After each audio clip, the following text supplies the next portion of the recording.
Hello everybody and welcome back to World of Warships Legends. My name is Spartan Elite 43 and tonight we are taking our first look at the new legendary cruiser for the Americans, the Worcester. Okay? I said it correctly for all of the folks that have been giving me crap about it. I said it the way y'all want it. It's Worcester, not Worcester. Okay? Worcester. Alright. So now that that's out of the way, let's get into it. We are using Norman Scott. No big surprise there. We are using Isiroko Yamamoto, Nikolai Kuznetsov. We are running Beyond Range, Igniter, Punch Through, Fixated, and Fully Packed as our commander skills. Now, I am not using Equilibrium of Power because since the nerf, I feel like this is absolutely pretty much useless. Some might disagree with me, but the lack of fires from from these light cruisers is just not worth it to me. You literally cut your fire chance in half by taking Equilibrium of Power now. So personally, I'd rather have the extra heal, extra radar, extra sonar, and be done with it. But beyond that, if we go over here and we look at how we've got it set up, we have Aiming System Mods 1, we have Steering Gears Mod 2, we have Concealment System Mod, and we have Main Battery Mod 3. Now, the biggest comparison you're going to see between this ship and any other would be basically this and a Cleveland. And basically, this is an up-armored version of a Cleveland. This is obviously better than the Cleveland in some ways, but other ways I disagree that it's better than the Cleveland, and I'll go over that as well. So, the Worcester. We are using the radar instead of the spotter plane. We are running a repair party. We've got 3 of them because of the fully packed. We have 3 sonars as well. So 3 radar, 3 sonar, 3 heals. We are running community contributor flag and camo, and we are running the epic battle booster for the extra range and movement speed and reload time of consumables. For the survivability, you got 45,400 hit points and a 19% torpedo damage reduction. That's really good for a cruiser. That's only 6% less than the Iowa. Okay, that's how good that torpedo protection is. I believe that's right there with the Japanese cruisers. They're usually right in there as well, the 20%-ish. Artillery, you got 152 millimeter guns. There are 12 of them. There are 6 turrets, 2 guns each. And they shoot out to 18 kilometers with a 5.3 second reload with this build, which means they put out some fire, man. Not gonna lie. 180 degree turn times, only 8.3 seconds as well, which is amazing. HE, I mean, that's almost destroyer-esque. Like, that is fantastic. And these are dual turrets that are 152. Like, they're nasty. HE shells, 2200 maximum damage with a 13% chance to set fire. Remember, if you take Equilibrium of Power, you cut that 13 in half, so you're going to get 6.5%, which is not preferable.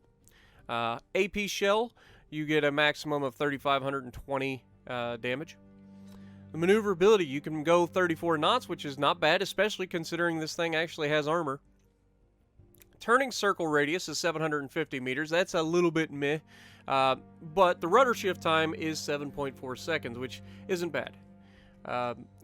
Concealment, you have an 11 kilometer detectability, which is worse than the Cleveland, I believe. Detectability range by air is 6.9, guaranteed is always 2, and detectability while firing in smoke is 6.3. Now, we get into the armor. First thing you're going to notice is this thing has some serious armor up at the bow. And if you press up, down, you get to the aft and deck. That's not what I want. Aft end plating. Was I right by going up? Okay, fore end plating right here. So, as you can see, we have 32 millimeters of fore end plating. So, bow plating is 32 millimeters. Alright, what does that mean? That means you cannot be overmatched by 16-inch guns. The only guns in the game currently that can overmatch you are Yamato's. 461mm guns is what it takes to overmatch it. So keep that in mind. This thing is tanky. However, there's some glaring discrepancies between this and the Cleveland. Cleveland has a citadel that is, I believe, completely underwater, whereas this does not. If you strip away all of this armor, you can see the citadel, and the citadel extends above the waterline. Why does that matter? Most people shoot at the waterline. Okay, when they're shooting for citadels, most people shoot at the waterline. And as you can see, from the 4 turret all the way to the 3rd turret, or no, I guess that'd be the number 4 turret, so that'd be D turret. From the 1st turret all the way to the D turret, A to D, you have a citadel. Now, the citadel does extend further than that, as you can see underwater there. I kind of wish you could pull the water away so you could see a little bit more. But I like this armor viewer, by the way. I'm not bashing it. I think it's a great implementation. But as you can see, under the rear 2 turrets, you have a much smaller chance of hitting that citadel. It's very tiny. Whereas for the rest of it, I mean, if you hit this thing midship, you're citadeling it. Especially if you hit at the waterline or slightly below waterline. It is just death. So that is what separates this from the Cleveland, in my opinion. And so while it does have more bow armor than Cleveland and stern armor, it is not quite as tanky if you get caught broadside. So you've got to remember that. Use your bow armor, and for the love of God, don't go broadside if you can help it. Now, let's get to the overview. Reloader, below average main battery reload time. Nimble aim, above average main battery traverse speed. That's what we were talking about already. And sluggish shot. Now, it's because it's got the American light shells.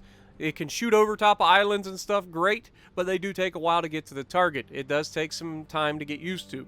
It's not impossible once you've played the ship a few times, or if you've played the Cleveland or Atlanta or anything like that. You kind of know what to feel. All right, so that it's not as bad as they make it out to be, but at the same time, keep it in mind. Now, this is a rental ship, much like the Conqueror that we talked about yesterday. They will be pulled from you when this is done. And I assume it will be coming in a future update with the Bureau, so keep that in mind as well. And then we will do another meet on the released version. But for now, it is the Worcester rental. Okay.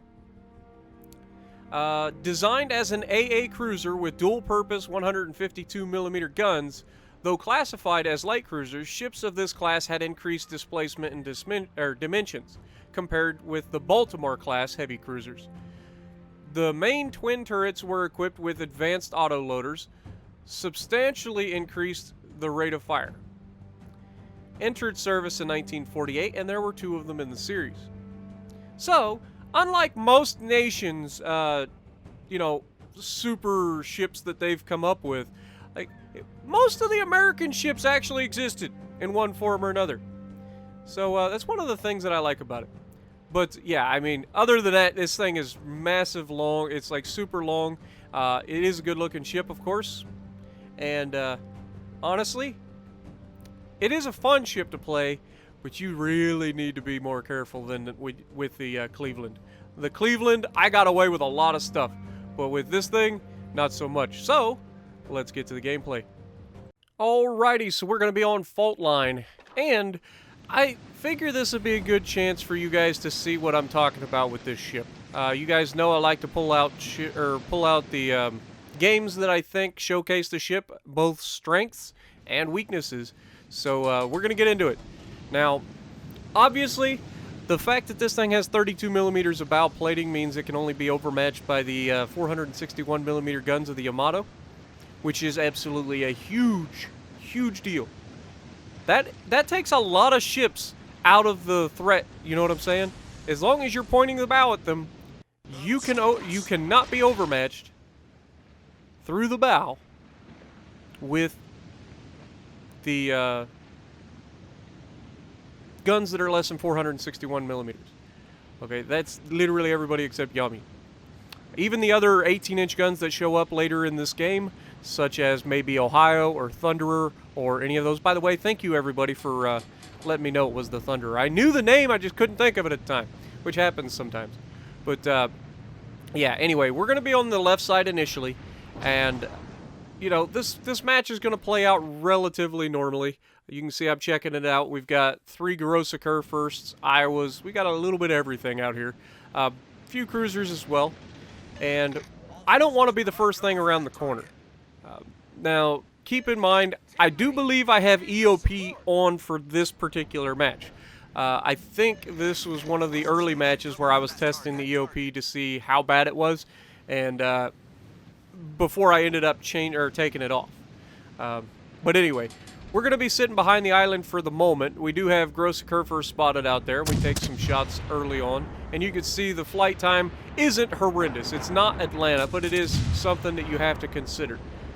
He crashed into the island already, so we're going to try to set some fires, and then we're going to go ahead and start focusing the turbines that's out here. And one thing that you're going to notice is, instead of sitting behind this island like I should, I end up getting out there into the open and letting these guys shoot at me. Again, sometimes you got to test things out. And sometimes when you're testing things out, you've got to put yourself into bad positions to see what the ship can do, or see what the ship can take or can't take. And just know ahead of time, I don't look at the stats of the ship as far as like armor or anything like that. That I never have at any point. We didn't have that information before, so it's not in my like normal train of thought to think about that stuff. Now, we are hitting a lot of good hits right here into, well, I say a lot of good hits. We're actually missing quite a bit, but we're getting some good hits. And because we have EOP on, we're getting damage with the HE, but we're not getting those fires.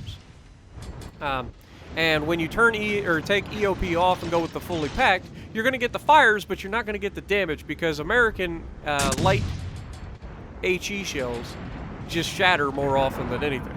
So you can see we've got a Gross Kerfer out here just absolutely begging for it. He takes a shot at us, and I think he actually shot the guy behind us, thank goodness. We do get our first fire, though, showcasing that it is possible to get fires with EOP on, but it's not as likely as it was before. In fact, it's half as often. But we do switch to AP to test the AP, and the AP is still fantastic. Even at these ranges, we're able to get some good penetrations through the side of this ship. American Armor Piercing gets that bonus to penetration angles and all of that. And we get a first chance to get hit, and we actually avoid it by just pure luck. That was all RNG. I didn't do anything to avoid that. He either just overshot or RNG just said no. We go back to trying to set fires, knowing that he damage conned a single fire. But again, you're not guaranteed to get those fires, but you are getting damage with the HE.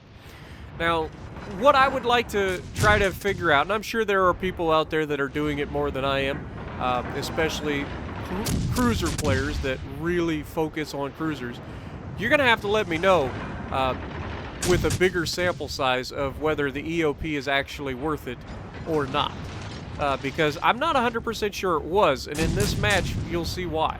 Because a lot of the times that I'm shooting people, yes, I'm getting damage, but I'm not getting the fires that I need.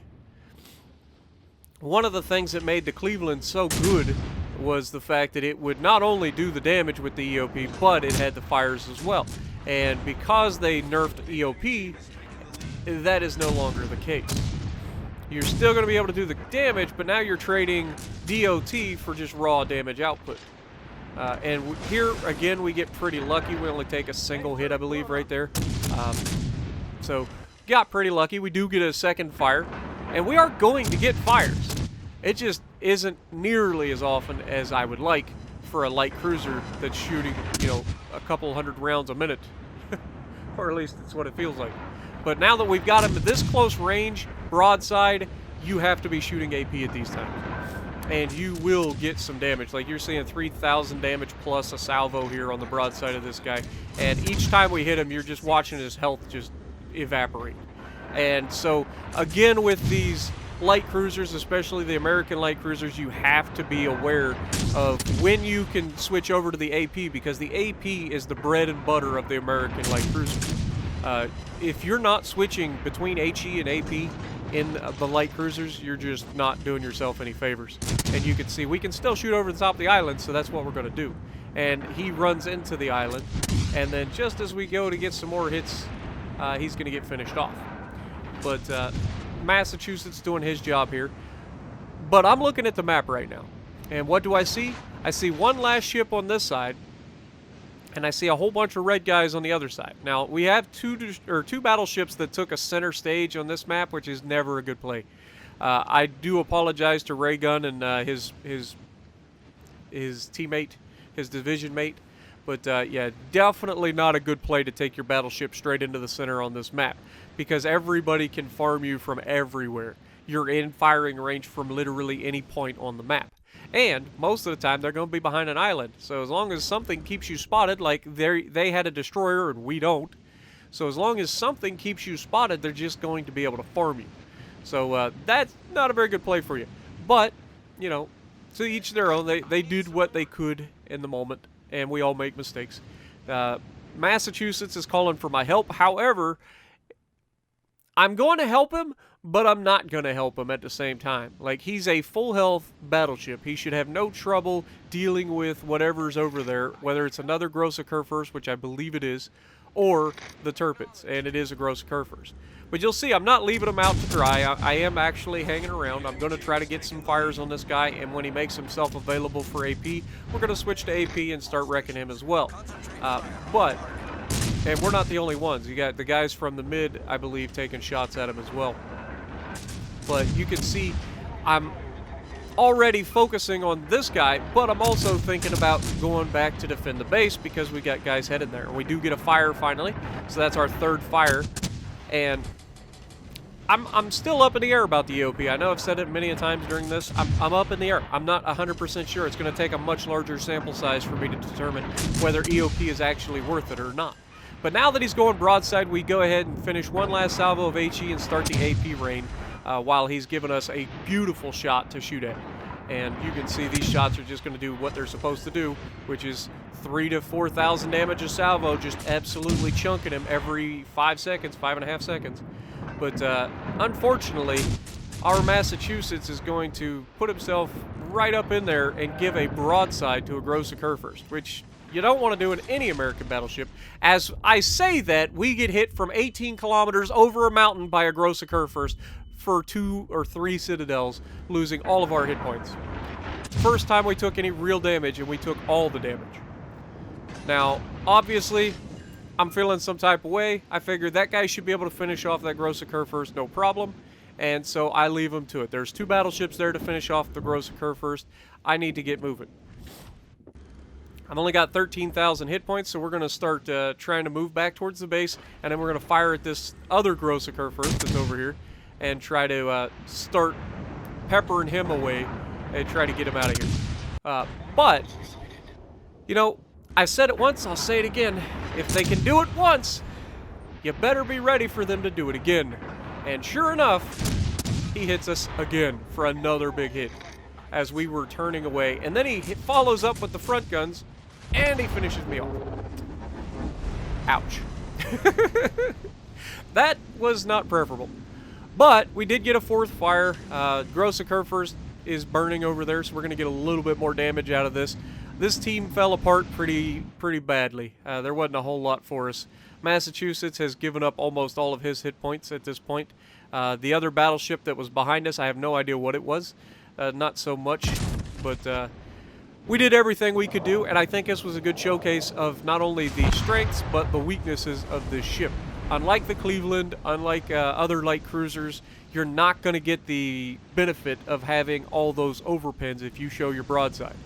And especially at long range, because it does have such a big citadel, plunging fire is a real threat, as we saw with the gross occur first absolutely deleting me. And, I mean, he had nothing else to shoot at, so, of course, I was just tunnel visioned on the threat that was closest to me. I wasn't paying attention, and he capitalized.